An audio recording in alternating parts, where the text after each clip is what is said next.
start a watch party on my personal page once you are in your group. Yes, yes.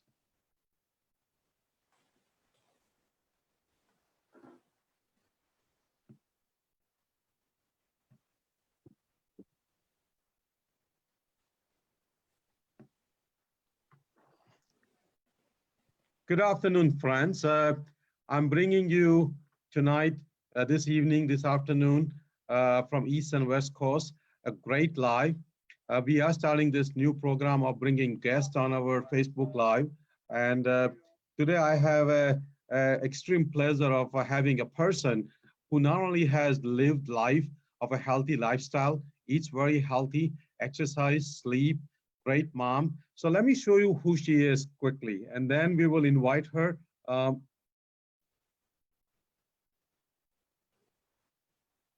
Give me 1 second. I'm going to go ahead and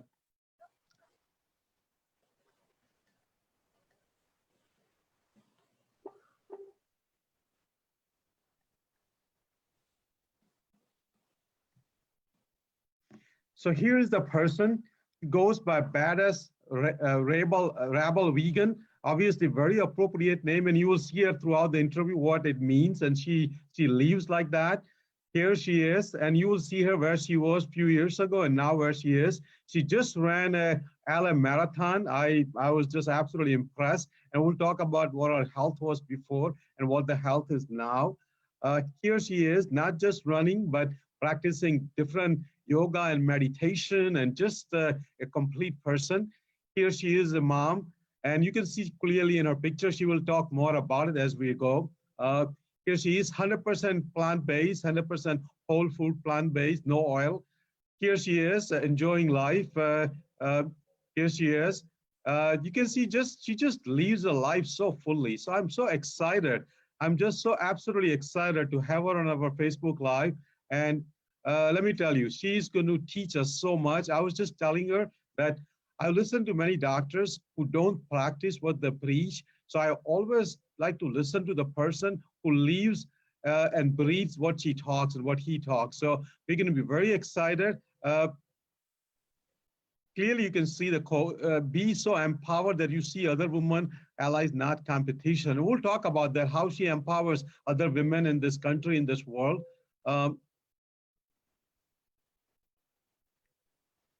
Hustle Jews, and that person is Jane Elizabeth. So welcome, Jane.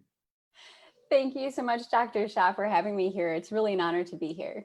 Yep, thank you. So I think we're gonna let me go live on my page too. So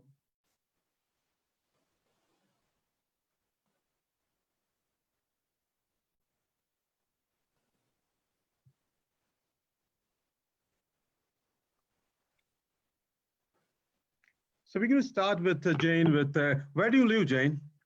Well, now I'm in Los Angeles, California. Just moved here in December. And where did you move from? Minneapolis, Minnesota. Minneapolis, Minnesota. Yeah, we're going to talk about that too. So that's great. I've seen your whole journey. So, I just can't wait to ask you a lot of questions. So first question is, where did you grow up? How was your childhood? Who influenced you most in your childhood? Yes, I grew up in Minneapolis, Minnesota. I was born and raised there. And I had I would say a pretty sheltered life growing up. I'm the youngest of 6 kids.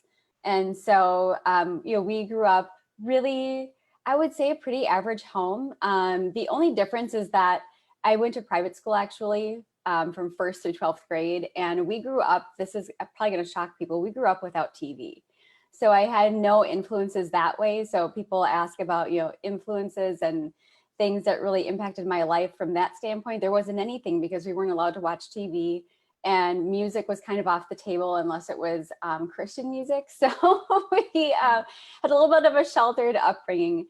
So as far as influences were concerned in my life, I would say, my parents and my older siblings, when I was younger, were probably the most influential because that was really all I knew.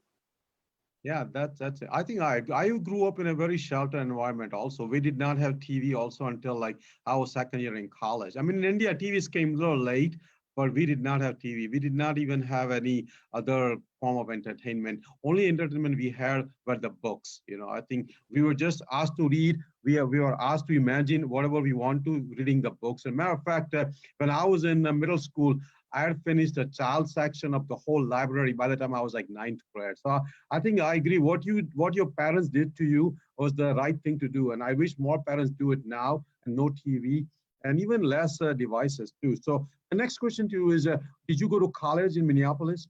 I did. So I actually have a few different colleges I went to. I started off by going to the University of Minnesota in their theater program. Unfortunately, when I was in my first year of college, my dad passed away. So I missed out on my finals for that year, and I wasn't allowed to retake them. So I ended up pivoting and changing my major, and I went to a college that was for the musical arts. And so I went to this college. It was called Music Tech at the time, and then it changed its name to McNally Smith. And I actually have a degree in music from that school. Yeah, and then in my 30s, I actually went back to school because I had been working in human resources for a while and management. And I thought I was going to spend the rest of my life in that career. And so I went back and earned my undergraduate and graduate degree in human resource management from Concordia. That's in St. Paul, Minnesota. Yes. And so that was really challenging because I was working full time. And when I was in grad school, I was actually pregnant for the majority of the time. And then I had my daughter and Yes. finished grad school when she was a newborn. So that was challenging, but I made it through. And that's one thing I'm actually really proud of because I was able to finish with a newborn, Yes. in my arms. Yeah. So I want to show No, her what she can do. I definitely admire people like you, both men and women, who go through school, go through college, take the responsibility as a parent and still keep growing. And obviously, I think I admire women more because women have a much larger role in their kids' life. So they have almost like a double, triple responsibility. I think, and that's the reason I admire a person like you. I admire my wife. I admire my mom, my our daughter, our sister, my sister, because you take on so much on your shoulder. And I think, to be honest with you, if men were given this much things on their shoulder, not only they will fail, but they will just really crumble. So I think what you go through and what you achieve is just admirable. So when you finished the grad school, were you still playing music? I saw some pictures on it. I didn't. So I had a band, a rock band, and I was a singer in a rock band for about 13 years. And one of my best friends is my guitar player, and he passed away very suddenly in his sleep from heart failure in 2013 or 2014. So once that happened, I actually gave up music altogether. Never thought I'd go back to it. But things changed once I had my daughter and I started getting my life on track. Things started changing and I eventually was able to get back into music. So, and I know we'll probably Yes, get into that, but I yes, didn't think I would ever get back into it, to be honest with you, Dr. Shah. I thought yes. it was something that was just gone for my life forever, but things change when you have kids and they change when you start taking control of your life too. So No, I think I agree with you completely. I've always been a very avid reader. And as I got into cardiology, as I got into as a father, husband, and I think I got busy and I could not read that much. But now for last 5 years, I read about 100 to 150 books a year, if not more. So like music has come back in your life, reading has come back in my life. So I agree with you. As we grow, we start to fall back on what we absolutely loved and absolutely enjoyed. So I'm glad I can see a keyboard in your background. So that's good. So that's a great feeling. So let me ask you the next question. I saw some of your pictures, what I see now versus back then. So tell me, when did you realize that the way you were going was not healthy, your weight, your lifestyle, and maybe describe what were you eating and what was your lifestyle before you completely changed? oh my gosh, I was eating just all the wrong things. I mean, I was eating, a lot of animal-based food. So, like chicken nuggets, and I would eat French fries. I'd go out to eating fast food, basically anything that was quick and easy. And I just really didn't have a great grasp on what would actually be healthy. And, not only that, but I don't think I really cared. I mean, I got to this point where I just thought, well, it doesn't really matter anyway. I had lost my dad to cancer. He was 62. I was 19 at that time. And my oldest sister passed away also from cancer. She was 43. I was 26 at that time. I think once that happens, it's kind of sometimes losing people and seeing how they live their lives can impact what you think health looks like. My dad looked healthy, but he lost his life anyway. So it was kind of that moment of, does it really matter? What I do, is it going to make a difference? So when I knew that my weight was a problem, was actually when I graduated from grad school. We were doing family pictures and I saw this picture of myself holding my daughter, and I didn't even recognize who I was anymore. I mean, I was this person, and I could see all of this emotional pain that was manifesting in how big I was. Because a lot of times people think, well, it's as easy as calories in, calories out. If you're healthy, it shouldn't be a problem. Your emotional side doesn't have anything to do with it, but it's not true. When you're suffering emotionally, sometimes that does have an impact, and it manifests as physical weight gain and other things too, other physical issues. So that's when I really noticed that it was a problem. I wasn't sure what to do about it, but I recognized that there was a problem, and I recognized that Which year was that? Which year? that Around was what years? 2000, let me see, 2017 was 17. when yep. And that was, it was just so interesting because my daughter was about a year old at that time. And I remember thinking, gosh, either I can continue down this way and be unhealthy and unhappy. And I was basically at rock bottom at that point. So it was a really bad place emotionally too. And I thought, I can stay here and I can continue on and pass all of these unhealthy behaviors and all these limiting beliefs to my daughter, or I can stop that cycle, be the last one in my family to have these limiting beliefs and unhealthy behaviors, and give her a clean slate and show her what it means to be healthy and to live a healthy lifestyle, and to really be happy, to have that emotional wellness and well-being that I had ignored for so long. So I chose the latter. I didn't know how I was going to do it, but I knew I had to make some major changes and completely change my life, because I did not want to pass down everything I was going through to my daughter. No, I think I'll tell you one thing, my observation. I think many of us, and more so in women, we put sometimes ourselves last. I think when our family goes through any hardship, when our kids need us, when our spouse need us, sometimes some of us put ourselves last. And I think that needs to change. I think we all are important. We have to take care of ourselves first. And I'm glad you turned around and you look great and you feel great and you are contributing so much to society. But unfortunately, many women and even many men, unfortunately, they never turn around. And that's a sad situation, because, and that's what I think I want a person like you to bring the message that everybody has basic right to turn around from that emotional turmoil, from that unhealthy lifestyle.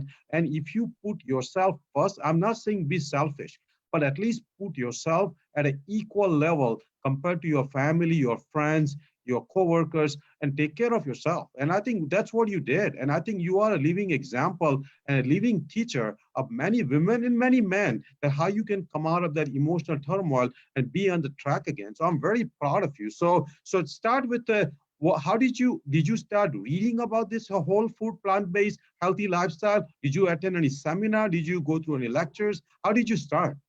No, actually, I started by going vegan for the animals. So that was the first thing I did. Was I thought, okay, you know what? I love animals. I was involved in animal rescue, and it never resonated well with me to eat animals, because I saw them as sentient beings. And, seeing, people think, cats, dogs, those are pets. You love those, but then you can eat these other animals. And it just dawned on me, seeing all of these other animals that were not household pets coming into rescue, that it just didn't make any sense to me. I was seeing these beings who are capable of thinking and feeling and experiencing, hope and joy and love and pain. So it just didn't resonate well with me to eat them. So I actually went vegan for them.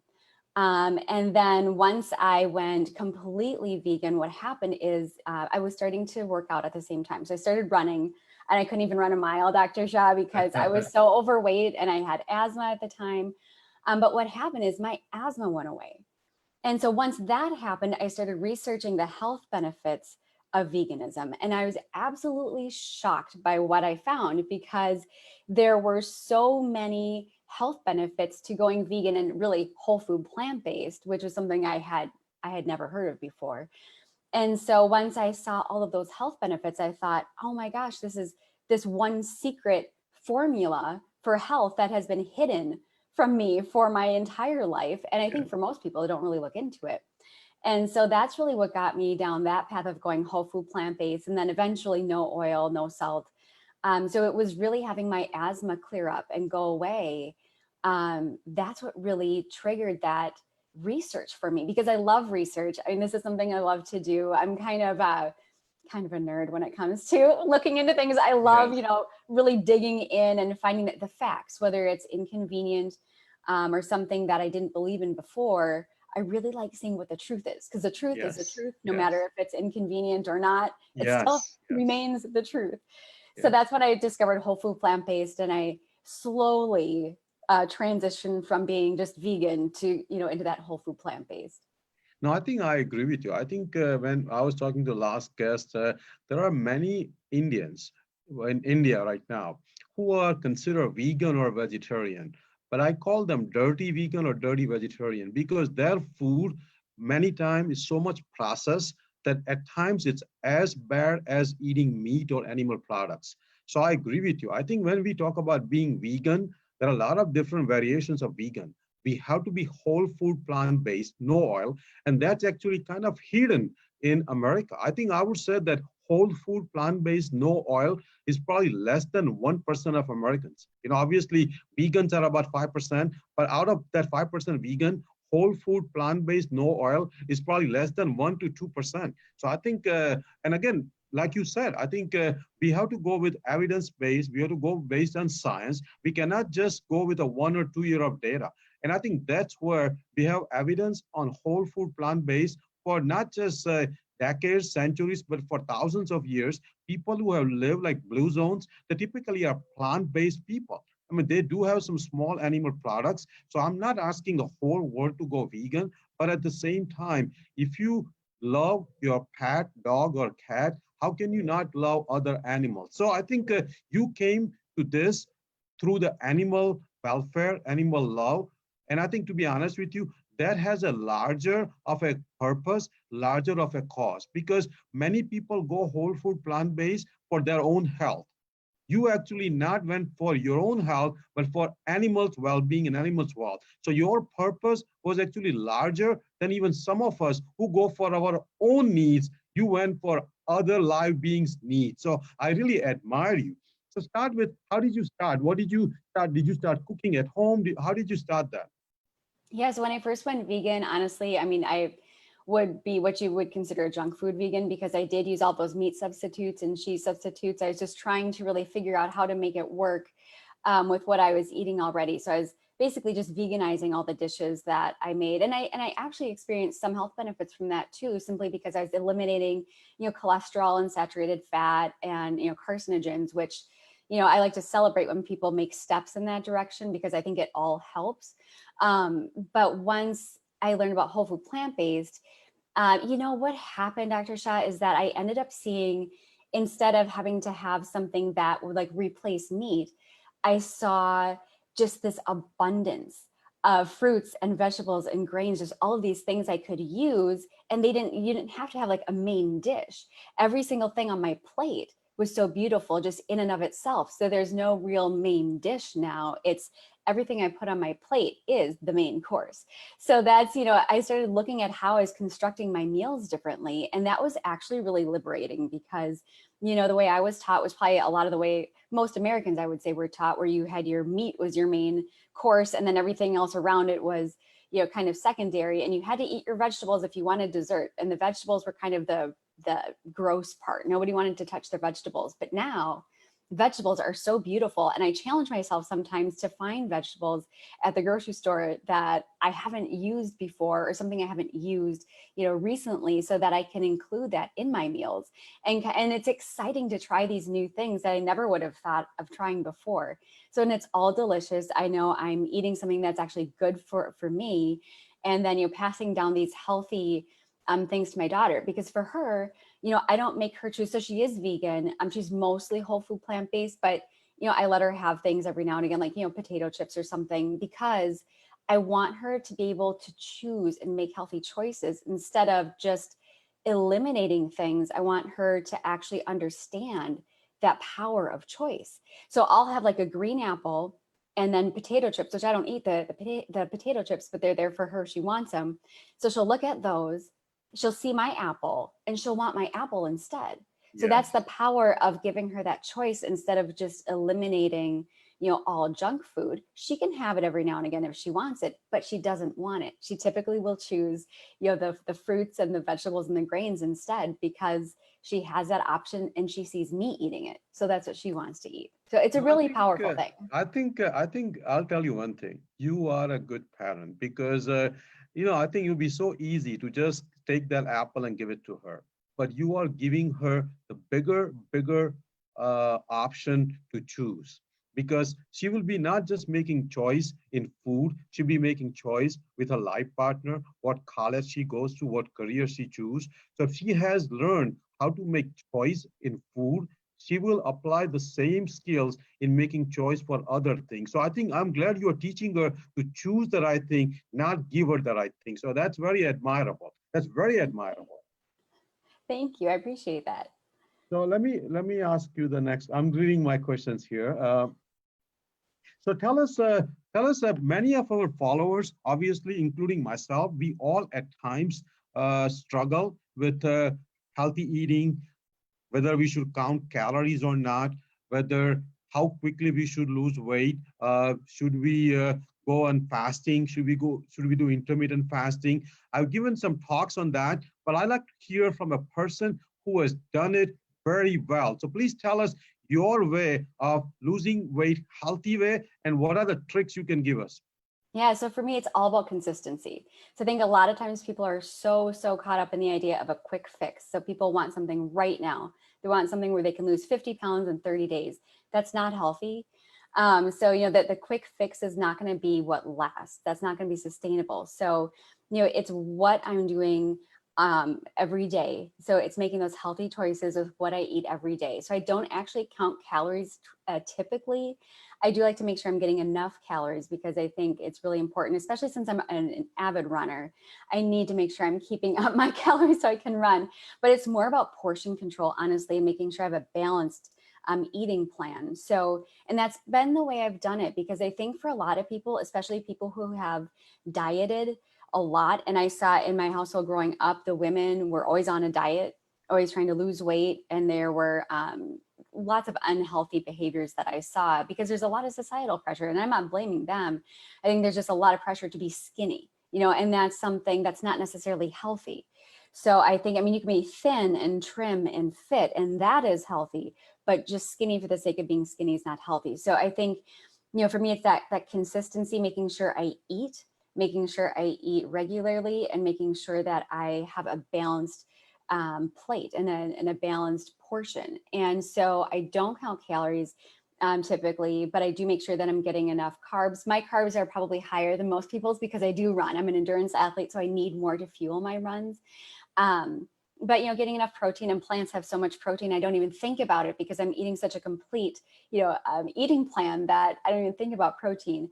And I don't get a lot of fat, and that's okay. When I do add fat, because I'm no oil, so when I do add fat, it's something healthy like avocados.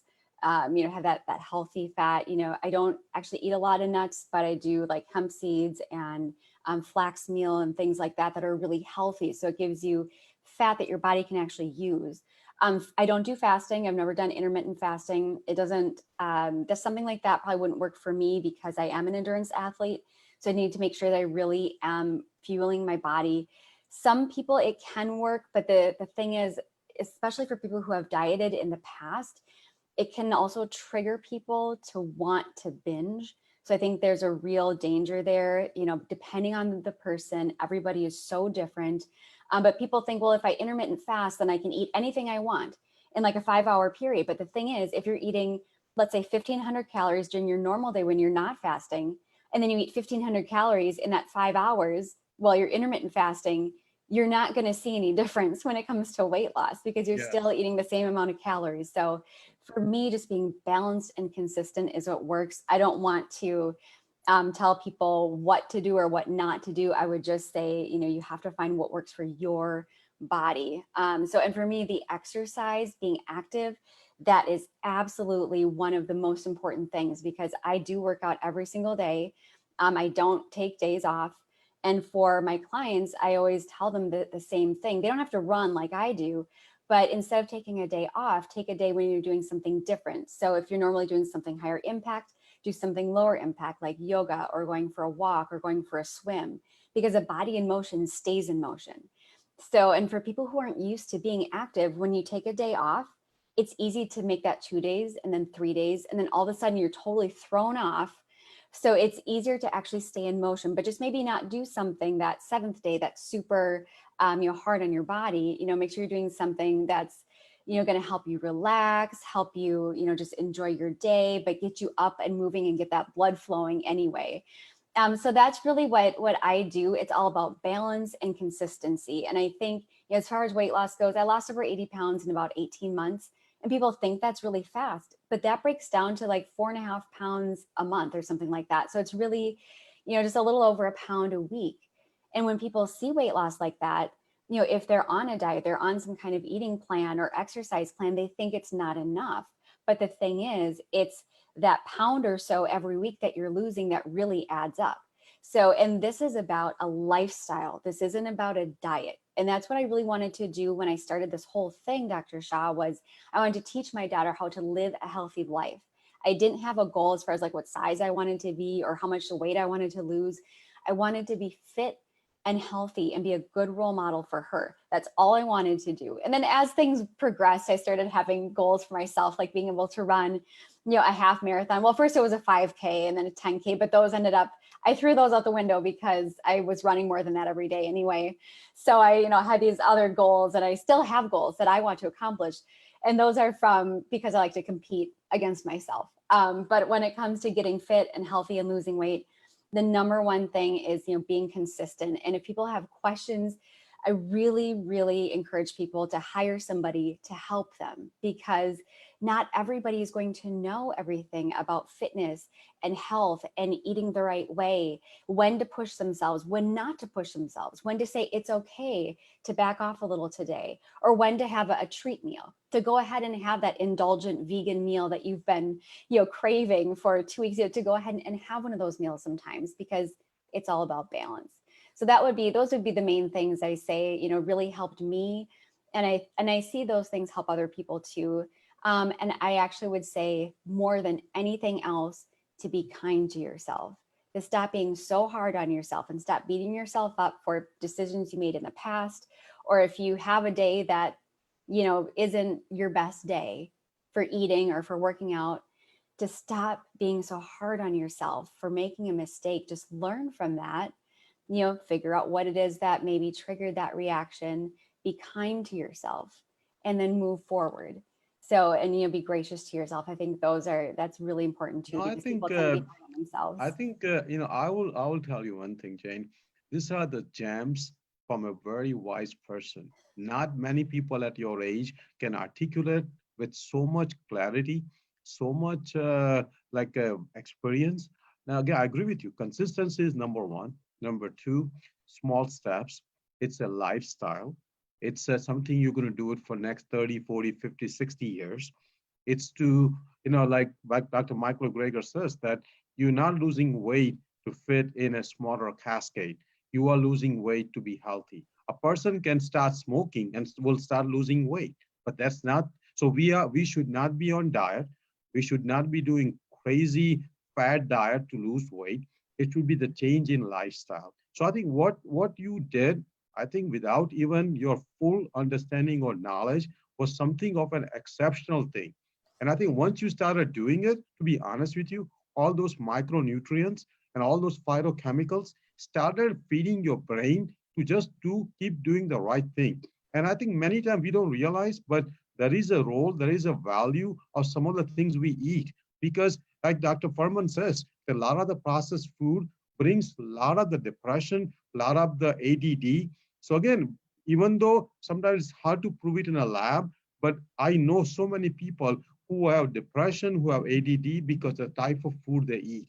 So I think you actually turn around your physical health, your mental health, your spiritual health, just by started eating healthy. And many people don't realize the power of healthy lifestyle, power of healthy eating, power of reversing chronic disease. So that's just an absolutely amazing. Plus, your tips were very appropriate to anybody who wants to start, because you did not say, let's lose 3 pounds a week. You said, if you lose 1 pound a week, that's a perfect pace. Just be patient. In 2 years, you will be 100 pounds less. And nobody needs to do more than, like, most people, an average American needs to lose between 30 and 70 pounds. There are people who are 400, 500 pounds, but those people are relatively uncommon. Most people actually need to lose between 30 and 70 pounds. That can be done in 1 to 2 years, and just be patient.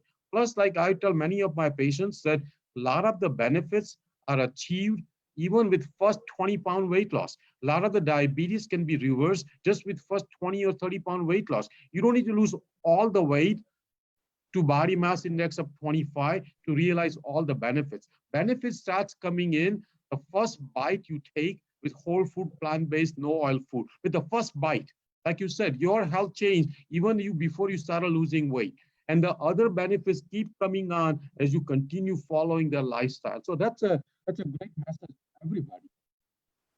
Uh, uh, tell us a little bit about you. You already been telling us, you as a mom, like what do you do with your daughter every day? What activities you do, and what do you see her going in the next 10, 20, 30 years? Oh my gosh, it's such an honor and a privilege to be a mom. And that's first and foremost. I mean, she is my everything. She's my reason why I do everything, and why I do everything I do, because I want to show her that she is capable of doing anything she wants to do, as long as she's willing to do the work. Because I think right now there are so many people who have these hopes and dreams and things they want to do, but they're not willing to actually do the work. And that's the thing. People kind of drop off because it doesn't come quick or it doesn't come easy. And the same thing applies to what you're doing in your daily life that it does to health. You're not Amazon Prime. You're not going to get there in 2 days. Be patient, do the work, it'll happen. So that's what I'm teaching her.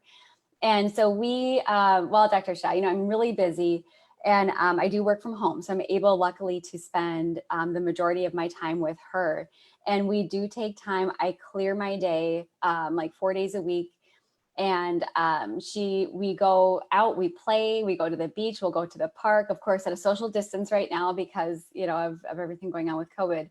But we enjoy the little things. I mean, we'll hunt for big rocks and, make believe, make castles and things like that, whatever she wants to do. I love seeing what her imagination is capable of. We read a lot of books. I do let her have, time with an iPad so she can do some learning activities and things like that. And I want her to be very savvy from a technical standpoint. So there's kind of a balance between not giving her a lot of screen time, balancing that with still making sure that she knows what she's doing from that standpoint, so she's not behind when it comes to learning from a technical standpoint with computers and things like that, technology. But she's really, she just loves being outside with mom. She loves walking with me, and I just shower her with affection, because I think sometimes parents can forget. It's easy to forget that kids need the love. They need hugs. They need and then they need to know when to tell you that they're done with hugs too. So I teach her that, if you are done with mommy's hugs, that's fine. You can say no, and I'll respect that. So it's, it's one of those things, teaching her that balance too of, affection, and then, letting her, have that choice to say, okay, mom, no more hugs right now. And that's okay. Which she doesn't do a whole lot, but, every now and again. So it's really, teaching her too, that activity, physical activity, and being active as a part of a healthy lifestyle. So to her, exercise is something fun. She got on my treadmill the other day. We didn't turn it on or anything like that, but she goes, Mom, come have fun with me. Come run with me. So for her, she knows I run every day. She sees this happen. To her, this is something fun and exciting. It's not a punishment. And that's exactly what I want for her, is to see, the healthy eating and the healthy lifestyle and working out as a normal part of the day and something fun and exciting, so that she doesn't grow up thinking that she has to exercise to lose weight, that she's exercising because it's something fun and something that she does on a daily basis because she enjoys it. So that's what we do. I mean, we really No, enjoy I our think time I'll together. tell you one thing, Jane. This question, in my opinion, probably is one of the most important question of for this 1 hour, because we can find a lot of health information from our healthcare provider. We can read, we can watch YouTube videos, but there is not a great information how to be a good mom or good dad for that sake, but good mom. So I think your answer is just so perfect. And I'm glad I asked that question, because we have a lot of followers who are with mom, who are young kids, and they're all looking for role models. And I think that they're going to start following you. I think they're going to start spending time with their kids. And I think so, to me, this question was as important as your own journey, how you are contributing to other people's life, other people's journey. And I think obviously our kids are our first most important people in our life. And I think like you even earlier when you answered that your lifestyle journey started because of animal welfare, that itself makes you different than many of us who start for their own welfare. You started for the animal welfare. The same thing you're doing it for your daughter. So it's very admirable, very admirable. Thank you. Let me look at my list here. So my next question to you is that what do you see your role as a person who can help other women to empower their goals in life, their career goals, their health goals, their goals as a parent, their goal as a spouse, life partner. How do you see your role to take them to a next journey? That's a really good question. I think, especially for women, and it's not that men don't have these pressures, but I think, especially for women, there's a lot of pressure to either be a good mom or somebody who's successful in the workforce, or a good partner, or, all these different things. And it's like you have to choose between this or this or this. And I like to empower women to say, you don't have to choose. You can live this full, fulfilling life, and you can be a good parent, and you can be successful in the workforce. You can do all of these things and be healthy. And the first thing is to really prioritize your own health and wellness, because you cannot pour from an empty cup. So you need to make time for yourself every single day, because if your health and your wellness isn't on your priority list, then there's no way you can fully be there for your children. There's no way that you can actually be there in the workforce to help other people, to help an organization, whatever it might be. So it's so incredibly important to make that time for yourself, and to do so without feeling like you're selfish, because it's not selfish to practice self-care. Self-care is never ever selfish, and I like to remind women of that, because it's so easy to get caught up in this idea of never being enough. And I felt that way. I never felt like I was enough in any arena of my life. And once I started taking care of myself, it was almost like this weight was lifted off of me. Obviously, physically, it was lifted off of me, but it was emotionally and spiritually lifted as well, because I started realizing that I had to take care of myself spiritually, mentally, and physically. And then once I was able to do that, I was actually able to be there and be more present in a more fulfilling way, as a mother, professionally. So, and for other people. And that's what I like to tell women is to really be kind to themselves, because the way we treat ourselves is reflected in how we treat other people too. Because you'll see people sometimes get so angry, when somebody else is successful, they get almost angry, but it's at themselves, because they're thinking, well, if this person experiences success, then there's nothing left for me. But it's not true, because when you align, yourself physically, mentally, and spiritually, all of these things together, you start realizing that there is no limit in success. So you celebrate other people's success, you support other people. And for women especially, I think it's so important that we support other women, we encourage other women, we lift other women up. And we say, look at how amazing you are for doing everything you're doing. You are beautiful exactly as you are. I'm going to be here to support you and to encourage you, and to do anything I can do to really lift you up. And when you start doing that, the amazing thing is that you feel better, because you are encouraging other people. And so it becomes, people can go from being really isolated and feeling like they're kind of like on this island of kind of stewing in, these awful thoughts of never being enough. But when you start supporting each other and encouraging each other and lifting people up, all of a sudden your circle becomes a lot bigger and becomes a lot more supportive because people see what you're doing.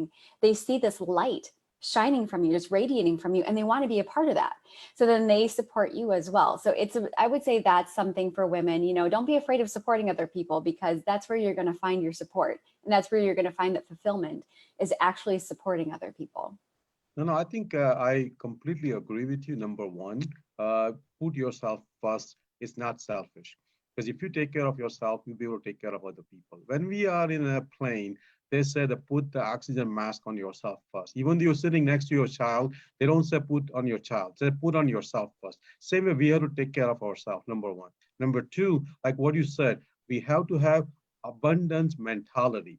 The plate can be big enough to accommodate everybody's success. So I think I like your policy. I like your principle that let everybody take part in our success. Let's make this. I hate to use word pie, but let's make the pie bigger so everybody can have a bigger piece. Instead of thinking that there's only small thing and there's nothing left for me, let's just make this whole world a bigger place so everybody can have their fair share. And that just not apply to people in America, but the people in the whole world. And I think we need to do that as Americans, that God has given us so much. Let's just share with the whole world as much as we can. So I like the way you think, and I think more people should be thinking like you. So let's go to our next question. Uh, I've been watching you on social media, and you have turned yourself into a social media success. And many of our followers are trying to learn, including myself, that how to how to come out from Minneapolis to LA to be very busy, have tons of followers, have a lot of variety of presence on social media, and how do you manage all this thing? Like, do you have a full-time person? Did you learn yourself all this thing? Did you become computer savvy? Did you become social media savvy? And how do you manage this presence on social media 24/7? Wow, that's a really great question. And, I learned all of this myself. So this is all self-taught. I don't have anybody helping me with it. I'm just authentic. I put out there what I think might help other people. And, I'm not worried about followers or likes or comments or anything like that. I do my best to make sure I am personally responding to people who do comment on things or people who reach out to me, because I think it's in those more intimate conversations that you can really learn a lot about people and you can actually help people. But I don't concern myself with some of the things. People just obsess about likes and followers and views and things like this. And I don't concern myself with that, because I figure that whatever message I put out there will reach the people it's meant to reach. And so I try to be as authentic as possible and speak the words that I think, that speak the words that have helped me, because I've been through a lot, as a person, as a mom, and, I've experienced a lot of loss in my life. And so, coming from the place I'm at now, where I am healthy, I mean, I still have moments of hurt and self-doubt and things like that, but I have the tools now to get myself through those times. So what I try to do is put things out there and put messages out there that I think will inspire people and bring hope to people, maybe help people realize that they are enough and that they are worth, spending the time to really, become healthy, physically, mentally, and spiritually. So putting anything out there that will help other people is what I try to do. And then I do put messages out there, of course, about the animals sometimes, so people can maybe start to think about animals in a different way, so they can see these creatures, the sentient beings, with, personalities and souls. And I think, putting these messages out there, again, it's just because of what I've been through. I know how much other people are hurting. And I think when you know what it's like to be at rock bottom, you want to do anything you can to help other people who might be in that place of being at rock bottom and feeling so broken. So if I can do anything to help people heal, that's what I want to do. And so everything else that has come because of that, I just keep saying yes to opportunities. And if people need help, I offer help if I can give it. And I will say too, my work ethic is probably my number one. People say, like, what what is it about you that you would say is your greatest ability? And I would say it is my work ethic. When people, get to know me, they know if I say I'm going to do something, I do it, I follow through, I do the work, I don't back down. So that's the other thing too, is I have this work ethic that has been a part of my life for a long time. And that's what really, drives me forward too, is, helping people and then having the work ethic to actually do it. No, I think, I mean, you have a very, very good message to everybody who wants to go on social media. Number one, be authentic. Talk and preach what you do yourself, number one, and which you do that. Number two, don't worry about short-term success with many likes, many engagements, many views. Think about long-term, how you are changing people's lives. Because to me, as a cardiologist, as a person who wants to do this healthy lifestyle movement, if I can change 100 lives in next 20 years, I'll serve my purpose. More the better. So I don't have to go for masses. I don't have to go for millions and billions. I just need to go for the one person who can use my service. And Jane, you are doing that one at a time, but because of your work ethics, and because of your sincerity, and obviously because of your intellect, I think you have thousands of followers gradually building up. So I think that's very admirable that you started with a simple principle of being authentic, have a high work ethic, and have a unconditional willingness to help people, and you just have a mass following. And that's a lesson to everybody who wants to be like you. Yeah, Let me look thank at you. my next question. So where do you see yourself going in next 10, 20 years? What are your dreams? And what, you don't have to say how you're going to achieve them. You're already working on them, but we all want to know where we see you in 10, 20 years. Oh, wow. I don't really know. I don't really have 10, 20-year goals because I started this project called CJ Knew Everything. That was once I got in pretty good shape, and I started looking at my life and things I wanted to accomplish by the time I turned 40. And I wanted to show my daughter that she could do anything she wanted to do as long as she was willing to put in the work. So I made this list of goals I wanted to accomplish by the end of this year, because I'll be 40 in December. And so I've accomplished, I think, everything on that list already. So, so I'm kind of adding to that. So I don't really have like 10 or 20-year goals because it's so far out there, that I really focus more on what I'm doing right now. But I guess in 10 or 20 years, the thing is, I still want to be running the way I Yes, am now. I still want to, I'd like to do an ultra marathon actually by the end of yes, this year. There's yes, this race called the Red Bull 400, where you actually run straight up a ski lift. So it's yes. more of a sprint. Well, I mean, if you can sprint up a ski lift. But there are things like that I want to accomplish. And I want to be like, when I turn, 50 and 60, I still want to be running and being a good example for my daughter, and maybe have her running with me. It would be Yes. really amazing, but that's up to her. So that's something that if she wants to do it, I'm going to support her doing it. If she wants to do something else, be active, I will support Yes. that as well. I guess I'd like to do some more, things as far as music is concerned. So getting some more songs out there. Yes. And that's something I definitely want to do as well. Seeing my business grow so that I can help other people. That's something that I want to do, and get to the point where I can really, help other fitness and lifestyle experts grow their businesses too. So that's something else I really like to do.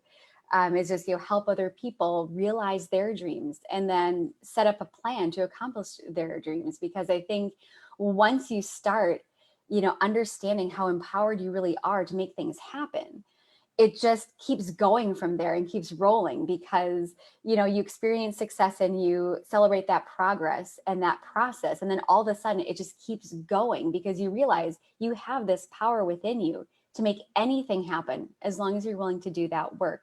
And then kind of looking at failure as a good thing, because it's a chance to learn. It's a chance to take a step back and think, okay, something didn't go the way I wanted it to go, so what can I learn from that? And then it actually makes you stronger the next time around. So I think that's the other thing too, is continuing to learn from every failure that comes across, because I fail just like anybody else. But I actually enjoy it because it gives me a chance to dive in and to learn what I did wrong or what didn't go right, and then move forward stronger and more empowered than before. So I would say those are my goals. I mean, and No, I think those are great goals, and I think not only you are humble about where you are right now and where you are going, and I think you are planning your life systematically, and I think you achieve all the things what you wanted to achieve so far. So I think I can see you in 20 years with a large social media presence, probably multiple books, which I'm going to ask you in a second about it. I see you a great mom, eventually a great grandma, and I think I just see you that this your movement is going to keep growing. So that brings my next question. They said that if a person can write a book before dying, that's one of the biggest accomplishment for any person. Not many people write. Many people read, many people watch TV, many people watch YouTube videos, many people watch Netflix for 6 to 8 hours, but not many people write, and not definitely many people write a book and publish a book. That's, I think the statistics are like 1 in 10,000. Very rare people write a book and publish it. And you have done that at a young age. I've not done that. I'm 58 years old. I'm working on it, but I've not done that. And you already have done at a young age. So tell us about your book, how people can buy it. yeah, so it's called Become a Badass Rebel Runner, the ultimate guide to being fit without the diet BS, because dieting is exactly that. It is short term and it never works. It's a quick fix, and there are a lot.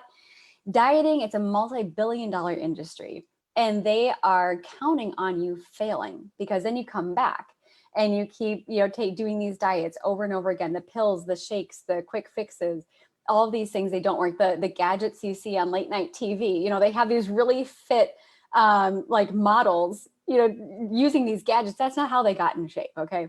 So it's a multi-billion-dollar industry. It's total BS. And that's why I wrote this book, is because it shouldn't be about those quick fixes. It's about creating a healthy lifestyle. So the book is on Amazon. You can also just actually get it from me for free. I will have paperbacks coming out that I will send people for free. So I think on Amazon is like $7.99 or something like that to get the ebook. I'm actually recording the audiobook this week, so that's coming up. So then the paperbacks are coming. It'll be in bookstores in January next year. But the book was really just inspired by my desire to serve other people, because, going through what I've been through and, coming out the other side, so much stronger and healthier, gave me this opportunity to look back and say, gosh, I wish I would have had this book. I wish I would have had this kind of support and this kind of guidance back then.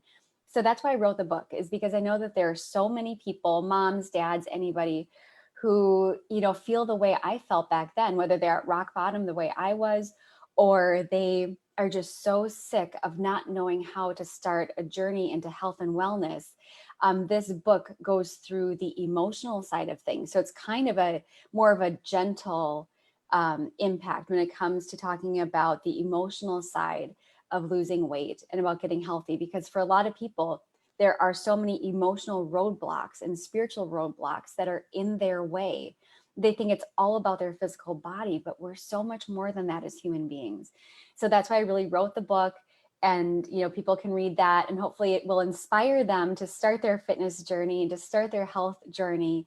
And I just go through some of the things that I've been through, and hopefully people can find that as something they can relate to, something that resonates with them, so they can take my experience and be inspired to move forward and to put themselves in that picture, instead of focusing on always doing something for everybody else, to really make themselves a priority, and to know that it's okay. It's okay to want to be healthy and to make yourself a priority.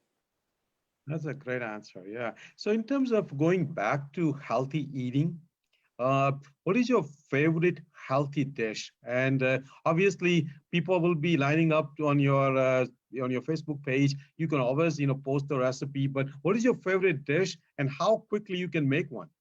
Oh my gosh, my favorite dish. And this I posted a few times, but I will post it again later on today for anybody who wants to see it. So it's quinoa topped with vegetables and tofu. And then I'll use like a little bit of like buffalo sauce or something else. And then I'll actually put some hemp seeds on top of there. It's absolutely delicious. You can use any vegetables you want. I love using chickpeas and peppers and onions, broccoli. and I just load that on my plate. And that is my favorite meal because it Wow. is so well balanced. You've got the right kind of carbs that are going to fuel your body for your whole day, whether you're working or you're working out or going for a run. You've got enough protein because plants have protein. People don't even need to worry about protein. I mean, and as you know, as a cardiologist, there's no wing in the hospital for protein deficiency. I mean, this is something people are so worried about because Yeah. people are making money off of selling protein products that we Yeah. don't need. And you know, and it's very, very low fat. So this is something that, you know, it fuels me. It makes me feel good. And like you were saying, Dr. Shah, when you are filling your body with good, nutritious food, you just want to keep making good choices. So, and then you have the energy to actually be active. So it's like you said, when you take your first bite of whole food plant-based food, what happens is it almost changes your chemistry right away. You end up starting to think in a totally different way about food. You're thinking, what can I eat that, yeah, is going to taste good, but what can I eat that's going to make me feel good? And so, and you can season things any way you want to. So you can make dishes of all different, a whole different variety. But I would say that's my number one go to. I actually meal prep that almost every week, and I have that for lunch pretty Yeah, much every I day. mean, that's a great dish because when you look at the grain hierarchy from Brenda Davis, quinoa is number one. Quinoa is the highest grain hierarchy, completely whole food, intact grain. So quinoa, you got your protein in there, very low fat, all the micronutrients. So I think that I agree that can be go-to dish for many people. So I think it's a great example. A lot of people will look it up when you post it and hopefully start making it. So uh, my next question is, how often do you eat out at the restaurant? It's very hard to find whole food, plant-based, no oil. So like our last guest was saying that mostly their family eat at home. How often do you eat out? I mostly eat at home, but I actually do treat myself to a meal every now and again that's not whole food plant based. That's just vegan. And I actually have to eat gluten free. So, and these aren't meals that are like overly indulgent, but I do treat myself every now and again because it is about balance. So, if I go out to a restaurant, you know, if they have a whole food plant based option, I will choose that one. But if they don't, I'll allow myself to have a meal every now and again that is outside of the whole food plant-based family because I do think it's important to say, you know, okay, this one meal isn't going to throw off my entire week. And having that mindset of being healthy and choosing from abundance rather than limiting what I'm eating, you know, I make those choices, you know, look at this abundance of amazing food I have. And if 90% of the time I'm eating whole food plant-based, eating that meal out every now and again isn't going to hurt my body. And so it actually helps me too, because, you know, a lot of times people will say, gosh, I can't give up, you know, this particular food or that particular food, and saying, okay, let's use that. You know, it's usually something, Dr. Shah, that they say they can't give up. That's like mock meats or, you know, mock cheeses or something like that. They'll say, okay, let's limit that then, so that on a consistent basis, you're eating healthy. But every now and again, if you use that as a treat for yourself, that's truly what it is. And you appreciate it in that moment. And then you're not limiting yourself so much to the point where you're going to drop off the bandwagon and completely go back the other way. So that's what I do. And, you know, I'm not saying that everybody has to do that or should No, do that, I think but that's how I look at it. that's an excellent point. I think fortunately our human body is very forgiving. If you follow 90% whole food, plant-based, no oil, even 85%, your body will forgive you and you will live up to 100. When you look at those blue zone people, they do have once in a while their delicacies. You know, once in a while they have meat, once in a while they have dairy, but their whole principle is eating whole food, plant-based with minimal or no oil, and many times that of lentils and beans, and they live up to 90 or 100 years old. So I think I agree with you. Plus, I think once in a while, like when we go out, if the whole group is eating vegan, we are vegan. But if they are not eating whole food, plant-based, we don't want to be oddballs because social social well-being is as important as what you eat. We want to be friends because I think when we look at the six pillars, relationship and social well-being is an important pillar. Obviously, eating, sleep, exercise, those are all important pillars. But you don't want to be completely oddball in the community where people stop inviting you. You know, I think so. What you are doing is very practical. what you're doing is a long-term sustainable. If you become fanatic, see, when many people, Jane, when many people hear about vegan, the first impression of vegan is that they are fanatic. And that's what we need to change in this country. We need to change the image of a vegan as being an extreme, being a fanatic. And that's where a person like you can bring, that you can be vegan who is inclusive of everybody who wants to eat different kind of food, and let people gradually make their own choices, like your daughter, and see what's good for them, good for their health, good for environment, good for animal welfare, and let people gradually come in right direction over time themselves. So I think you're very practical. So this is a very practical advice instead of very dogmatic that from tomorrow, like I have some friends who are so dogmatic about whole food, plant-based, no oil, that once in a while my wife posts a recipe which has a small amount of oil in a bread, they immediately feel like that food is not allowed. No, I think we are talking totality. We are talking about like what is the large picture in life. Large picture is not to be whole food, plant-based, no oil. Large picture is to be healthy, you know. Exactly. I couldn't agree more. And So my I do last enjoy question, a lot. I do enjoy a Beyond Burger every now and again. You know, yeah. it's vegan and it's, you know, listen, it's like every now and again, treat yourself because like you said, being fanatic is not the, you know, nothing, you know, to be proud of. I think it's good, like you said, to be balanced. And that's exactly what it is. It's about balance. So I think we had a great talk. My last question to you is, what is your message? What is your message to our followers, our friends, in terms of like, how can we just be a complete human being? That's number one. But before you answer that, let me ask all your followers and ask you, if you have reached out to our page, do you see what you like on our page? We are trying to be a balanced person, not just health, but spiritual health, physical health, mental health, relationship, our careers, how to improve our adversity quotient, emotional quotient, how to improve our education. I'm trying to make our page a complete page instead of just a health page. So number one, would you follow our page? Would you invite your friends and family? Number one. Number two, how can we, you and I, how can we make this movement so big that we can help millions of people over time as much as we can? Like start a ball rolling, whatever small contribution we can make, maybe we can make that contribution over next 20, 30, 40, 50 years. So that's what. And my last question to you is, what is your message to all our followers in 1 minute if they want to go home tonight and say, this is, I'm going to start from tonight? My message would be don't be afraid to start again, because so many people who are in this position who, you know, have failed at this diet or that diet, they feel like there's nothing they can possibly do to get healthy. Don't be afraid to start again. So stop punishing yourself and being hard on yourself for whatever happened in the past. You can't change the past. So that's all a part of your story and you can learn from that. This is a brand new chapter and you are in control of what you are writing. You are writing the rest of your story. So learn from the past instead of beating yourself up over it, and write the story you want. What do you want to be? What do you want to do with your life? And feel that empowerment wash over you as you want to be healthy, you want to be fit, you have certain goals and dreams and things you want to do with your life. Write your story that way, because that is how you fulfill everything it is you want to do, is having that sense of power to choose the life you want to live.